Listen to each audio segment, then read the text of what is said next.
요한복음 5장 31절에서 47절입니다.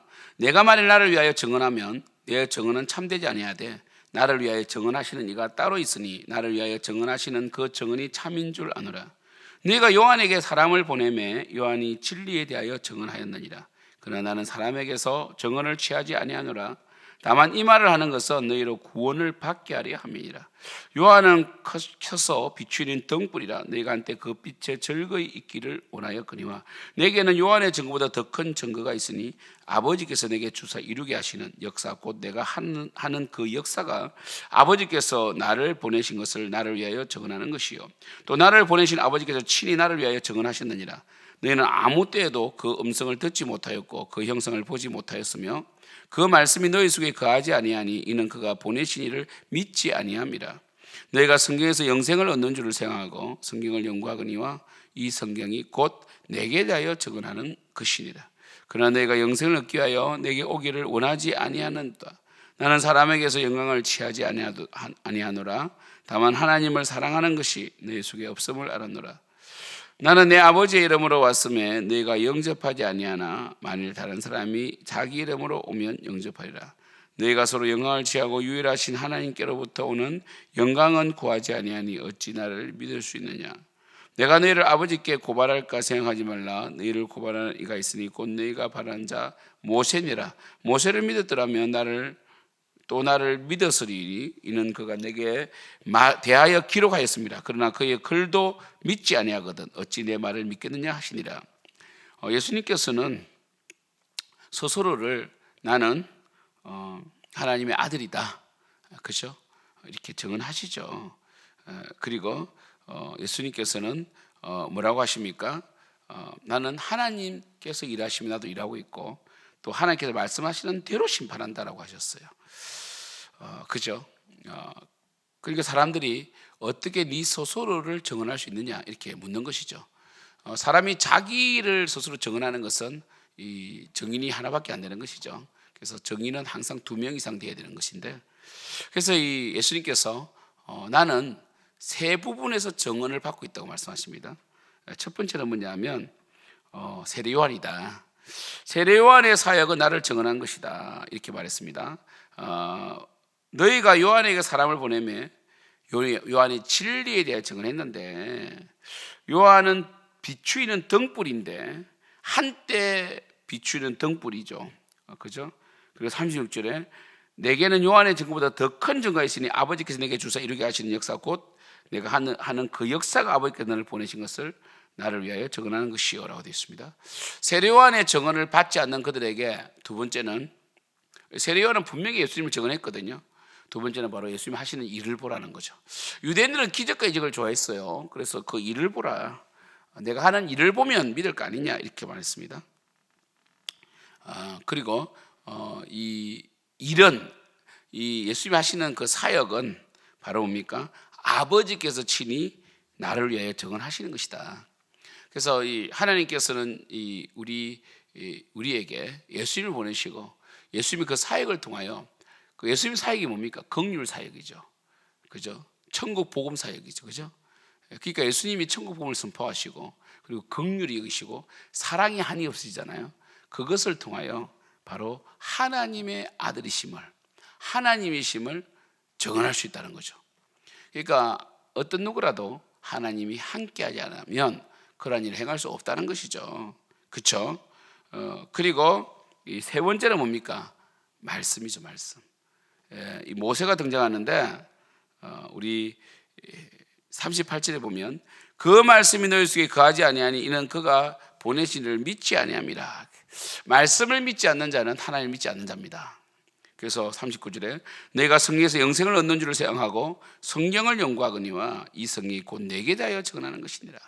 그래서 이 구약을 정말 연구했다면 뭘 알 수 있습니까? 우리가 죄인임을 깨닫게 되죠. 구약을 연구했다면 우리가 죄인이며 우리가 어떻게 구원을 받을까, 내가 의할 거라는 탄식을 하게 되죠. 그리고 우리는 메시아를 갈망하게 됩니다. 우리를 구원할 구원자를 갈망하는 것이 바로 구약 율법의 핵심이죠. 그렇죠? 그래서 예수님께서 너희들이 구약을 연구하면 할수록 내가 보일 것이다. 그렇잖아요. 그죠? 구약은 뭡니까? 실패하잖아요. 율법으로 살 수 없다는 걸 깨닫잖아요. 율법에 세 가지 용도가 있잖아요. 용법이. 그죠? 질서를 유지하는 것도 있지만 죄를 깨닫게 하고 그리고 그리스도께로 인도하는 역할을 하잖아요. 우리는 뭡니까? 구약의 말씀을 통하여 그 율법을 통하여 예수님을 더 명확하게 보게 되고 더 명확하게 그 빛 가운데로 더 가까이 갈 수밖에 없는 거죠. 왜냐하면 우리는 율법을 분명히 하나님께서는 율법을 엄격하게 주셨고요. 율법을 지키지 못할 법을 주신 건 아닙니다. 우리의 죄악으로 인해 지키지 못하는데 이 죄악이 너무 강력하니까 이 죄악을 이길 힘은 예수님밖에 없다. 이것이 구약 아닙니까? 그래서 결국 말라기를 끝으로 이 구약 성경은 바로 메시아를 대망하며 그죠? 끝나지 않습니까? 그때 이제 뭡니까? 아브라함과 다윗의 자손 예수 그리스도가 오시잖아요. 그죠? 그래서 이 말씀이 예수님을 증언하신다는 거죠. 그러나 너희가 영생을 얻기 위하여 내게 오기를 원하지 않는도다. 예수님이 영생을 가지신 분이고 하나님이신데 오지 않는다는 거죠. 나는 사람에게서 영광을 취하지 않겠다는 거죠. 왜냐하면 예수님 하나님이신데 사람의 영광 인정이 뭐가 중요하겠습니까? 진리가 중요한 것이죠. 그래서 다만 하나님을 사랑하는 것이 너희 속에 없음을 알았노라. 너희들은 하나님을 정말 사랑하지 않구나. 왜요? 하나님을 사랑하였다면 말씀을 사랑하실 것이고 말씀을 사랑하였다면 예수님을 분명히 알 수 있었다는 거죠. 그렇잖아요. 그렇죠? 그래서 성경이 이렇게 말합니다. 너희들이 모세를 믿었다면 나도 믿었을 것이다. 모세는 고발하는 자다. 율법을 전달해 주었죠. 율법으로 옳고 그름을 정확하게 말한 자가 모세잖아요. 모세 앞에 가면 우리 율법에 의해서 죄가 들통납니다. 그죠? 고발되는 것이죠. 그러나 여기서 끝나는 것이 아닙니다. 모세를 알았더라면 바로 예수님의 그 놀라우신 은혜의 사역도 갈망하게 되고 만나게 되는 것이에요. 참 묘하게도 율법 폐기론자들은 예수를 만나지 못합니다. 오히려 율법주의자들은 예수를 만날 수가 있어요. 율법으로 어렵게 되려는 자들은 하도 율법 못 지키거든요. 하다 못 지키거든요. 그래서 그들은 결국은 두 손 두 발 뜨게 됩니다. 그리고 예수님의 그 긍휼과 은혜, 성령의 붙드심을 갈망하게 된다고요. 그러나 오히려 정말 이런 율법주의에 반대에 있는 율법 폐기론자들은 예수를 믿으니 나는 이제 죄를 지어도 된다 하는 자들은 뭡니까? 결국 그들은 지옥 백성이 되는 것이죠. 왜냐하면 율법주의자들은 예수를 만나지 못했기 때문에 방황하는, 그래서 몽학 선생인 율법을 통하여 하나님을 만날 수 있지만 하나님을 믿는다면서 율법 폐기론자들은 그들은 잘못된 신학, 잘못된 말씀의 연기를 통해서 마치 예수님께서는 다 자유함을 주셨는데 왜 회개하는가? 왜 너는 죄를 회개하는가? 그럼 너는 죄를 해결을 받지 못한 것이 아니냐라고 이렇게 낭설을 그죠 말한다고. 그게 우리나라 이단이 있잖아요. 회개하면 이단이다. 회개를 강조하는 장로교는 이단이다. 여러분, 우리가 물 세례 때 왜 물을 뿌립니까? 씻음.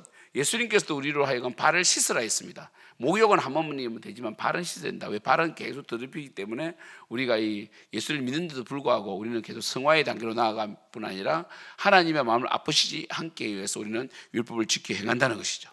율법을 지켜서 어렵게 되는 것이 아니라 어렵게 된 우리가 율법뿐 아니라 율법을 뛰어넘는 도덕성을 가지고 이 땅을 살아간다는 것입니다. 빛과 소금으로 살아간다는 것입니다. 그래야만이 한 영혼을 더 구원할 수 있기 때문입니다.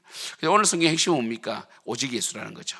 예수님은 바로 하나님께서 증언하시고요, 말씀이 자정하여 증언해 주시고 있고 세례 요한이 증언했다 이렇게 말씀하신 것입니다. 여러분, 흔들리지 않고 정말 이 내일부터 이제 본격적으로 이 연휴가 시작되는데 여러분 절대로 성급하지 않고 너무 연휴에 기대하지 마시고 믿음으로 살아가시길 축복합니다.